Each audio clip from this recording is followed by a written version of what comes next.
Your WavyOcho gonna react to the failed rebrand of Charlamagne the God. Kashi 6ix9ine beats this case. I'll suck his. He don't. Hey yo, why would you even say that, bro? Like, come on, bro. To another man, like, come on, bro. Oh, oh my God. That's a crazy ass statement. I ain't gonna hold you. Chit chat last time you was You're here. a sick person. I know. I did. I couldn't help it. J-Lo just left. And all my fellas that's watching, bro, like, do y'all find Jada attractive? Let me know, but do y'all find Jada, whoa. I say Jada. Do y'all find J-Lo attractive? Let me know down in the comments about. Do y'all still find J-Lo attractive? I know she's older and all that, but do y'all still find her attractive? Let me know. Trying to stay relevant in hip-hop is already tough, but things get even more challenging. This nigga sniffed in the chair that J-Lo sat in. Your job relies on your opinion. As when your thoughts and experiences are your main asset, it's a constant challenge to keep people interested without relying on public beefs, worn-out gimmicks, or publicity stunts. For Charlamagne the God, there was a period when the culture latched on to his every word. Brash, smart, uncompromising, and always hilarious, his controversial antics once made The Breakfast Club a must-listen and made him into a household name. In fact, at one stage, there was a case to be made that he was one of the preeminent voices in hip-hop. I've been a fan of yours for a while. I think you're the last great radio host, and you will be the last famous radio host, because I think radio is a dying thing. You're the last great one.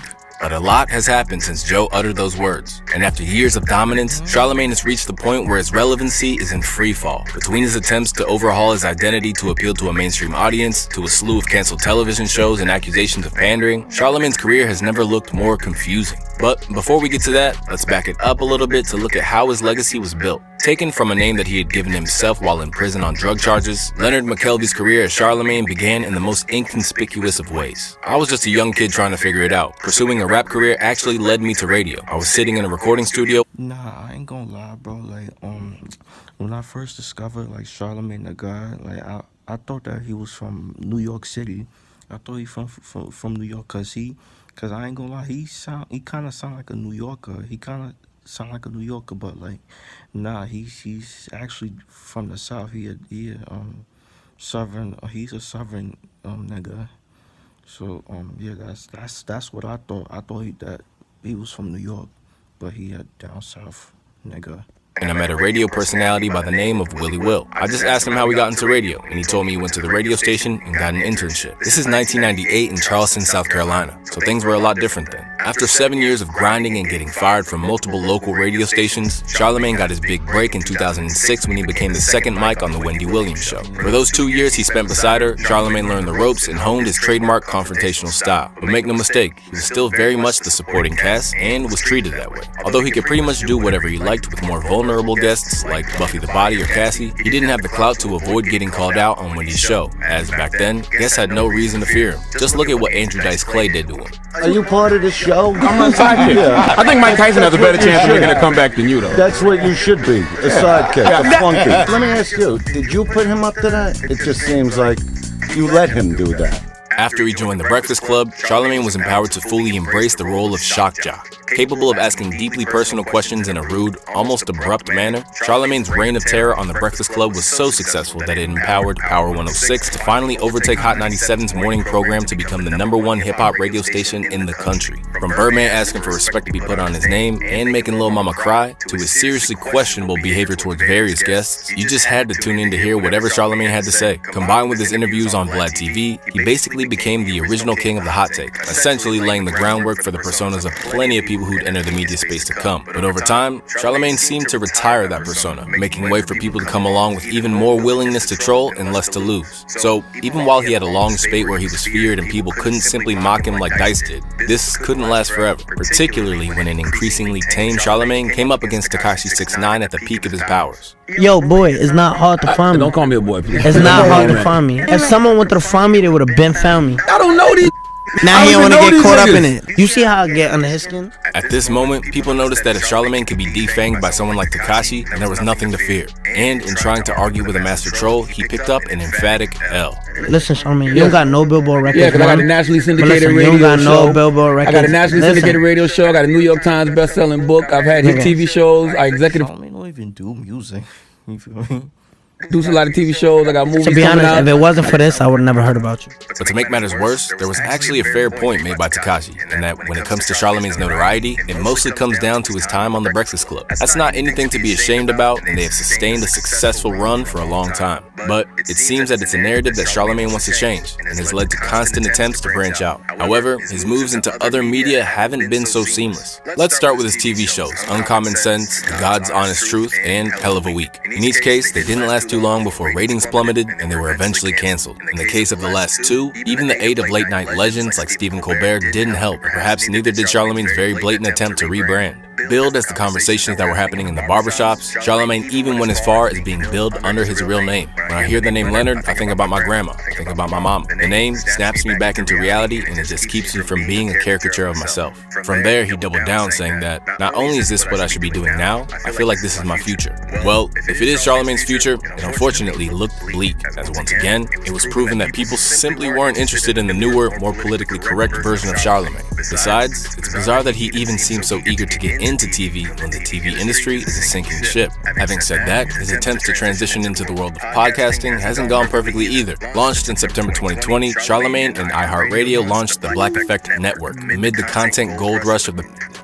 I saw what Bill Simmons was doing with The Ringer, and I realized there wasn't a place like that serving black people and the black audience. I felt like if I could get a machine like iHeart behind a company that could get all of these black podcasts together under one umbrella, we could have tremendous success. And we have. At its core, it's an admirable concept. And they've had some successes with shows like Checking In with Michelle Williams, Reasonably Shady, Green Money, and 85 South Show. However, for every podcast that gained an audience, there's dozens that have yet to take off. Not to mention, it was quite a bold move for iHeart to team up with Charlamagne, especially given the current cultural climate. Circling back to 2018, an old charge from 2001 resurfaced against him. Fortunately for Charlamagne, the 3 years of parole he'd already served were considered sufficient, and the case was dropped. Still, this incident, which he personally had no involvement in, has intensified the scrutiny of his past towards women. Because of this, Charlamagne to this day continues to try and make amends.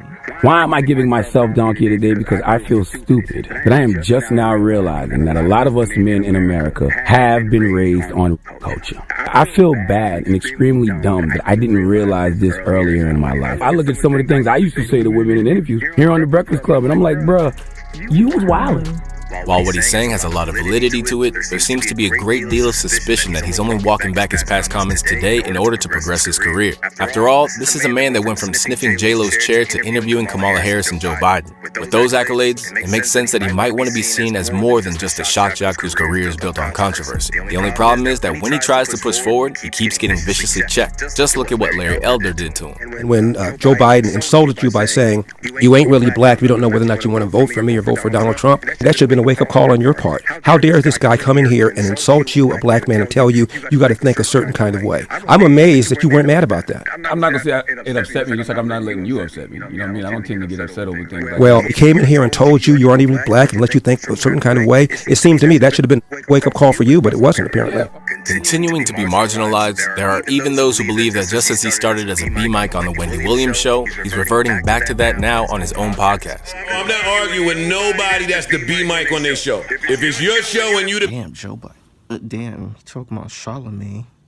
B-Mic, shut the up. I'm not arguing. You've taken yourself out of Pod Wars. He's 100% the B-Mic. Okay. When he's sitting next to Schultz on his show. And during these harsh words from the man who basically occupies the space that Charlamagne once had as the #1 cultural commentator, Joe's critique comes in reference to how Charlamagne's co-host on The Brilliant Idiots has basically eclipsed him in terms of fame. Back when the podcast started, Andrew Schultz was the up-and-comer and Charlamagne's star power legitimized him. But that's not the case anymore, with Brilliant Idiots becoming the less popular of Schultz's two podcasts. And in the view of academics, a major part of this came because Charlamagne began to water down his persona. For future episodes of Brilliant Idiots, he was a very toned down PC version of himself. You have a guy next to you who's still got his gun on, shooting up everywhere and always doing his thing. You might assume the person who's kind of keeping it a little bit tamer is the B-Mike, but I don't think so. In essence, what academics' comments allude to is that the self-preservation Charlamagne does is backfiring on him, and suddenly becoming a much more sedate and conscious version of himself. He's unfortunately misinterpreted what people tuned into the Breakfast Club for. Simply put, it wasn't really about his deep insights or political opinions. People were there for the wild, unpredictable moments. And sadly, by stepping away from that chaos, he's essentially boxed himself out of the niche he used to dominate. Nowadays, Charleston White, Boosie, and TK Kirkland are now inhabiting that position as the go-to guy for cultural hot takes for Vlad TV and DJ. Bro. So, like, Tony Yayo, Boosie, like, those be the main ones that be on Vlad TV almost all the time, bro. Like especially Boosie, bro. Like, that ass, bro. They be on Vlad TV all the time, bro. Academics is the voice of hip-hop to many teens and young adults. Meanwhile, it's hard to imagine that any TV network will be willing to take the chance on another show bearing Charlie's name. Still, for everything that it's worth, he solidified his position. And for every failure at crossing over, he's got a tendency to put a positive spin on it. People are not willing to grow because they get stuck in the one thing that worked for them. Imagine if I was still doing what I was doing 15 years ago. I'd have been played out. The reason I would have been played out is because people will see through that. They know that's performative. And as we've talked about, Charlamagne's attempts to move past his old persona haven't been as successful as he's hoped. But one thing is clear, he's not a quitter. Or perhaps he simply can't go back to who he was before. I read YouTube comments and people say he lost his edge. And really, it's not that he lost his edge. He's still clever. He's still witty. Like, y'all interviewed Charlamagne in 2013. In the interview, that's say, yo, act. Damn, 2013, that was like 11 years ago. Right now, it's too hot to black. Oh, no. Or 12 years ago, my fault. Right now, you need your Nubian white. That was toxic. I ain't gonna hold you. Imagine if he was still sniffing seats, bro. They would have tried to put this in Guantanamo Bay. I think he kind of realized, like, yo, bro, you gotta chill, tone it down. And I think that's what he did, just toned it down. Still, it doesn't help that he doesn't always practice what he preaches. Because of the fact that he still exists in the Breakfast Club space, where he occasionally dips back into his old persona, fans are confused by who Charlamagne really is. And as a result, it's hard for anyone to fully support his new ventures when they come off as temporary or inauthentic. Because now, it's even starting to stress out the people close to him. Why you jumping this though? You don't even know her. You gotta get to know her and court her and, see if y'all are compatible. She might not even want to give you nothing. Bro, what happened to you? What do you mean? I've always said that.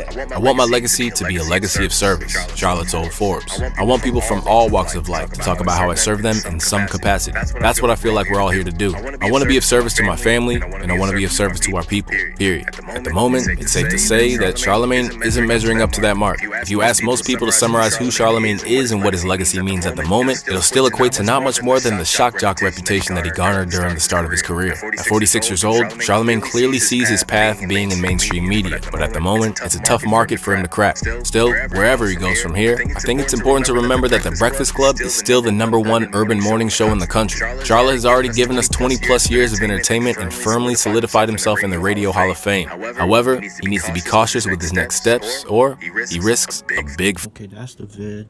So yeah, bro, like, let me know what y'all think. Are y'all a fan of Charlamagne? Or y'all not? Let me know down in the comment section down below. Make sure you guys like, comment, subscribe. Y'all know the vibes. WavyOcho checking out you are.